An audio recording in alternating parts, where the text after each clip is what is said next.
నేను మనిషి జీవితం పేపర్తో పోలుస్తా. అవునా? ఎలా? ఇది లైక్ హ్యూమన్ లైఫ్ అన్నమాట. ఓకే. మనం ఏమనుకుంటాం, మన లైఫ్ చాలా ప్రశాంతంగా ప్లెయిన్గా ఎలాంటి కష్టాలు లేకుండా ఉండాలి అనుకుంటాం మనం.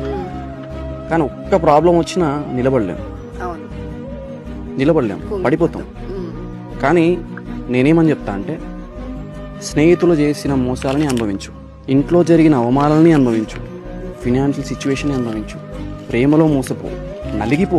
జీవితం నిన్ను నలిపేస్తుంది, నలిగిపో. టైం పడుతుంది నువ్వు హీల్ అవ్వడానికి, హీల్ అవుతావు. కానీ దీని తర్వాత నువ్వు ఇచ్చే స్టాండప్ ఉంటుంది చూసావా, ఎలా ఎంత స్ట్రాంగ్ ఉన్నావు అంత స్ట్రాంగ్ ఉంటావు. జీవితం నేను ఎంత నలిపేస్తుందో అంత నలిగిపో. జీవితం నలిపేది నీకోసమే, నీ స్ట్రాంగ్నెస్ కోసం, నువ్వు నిలబడడానికి. సో నలిగిపో, అదే మంచిది.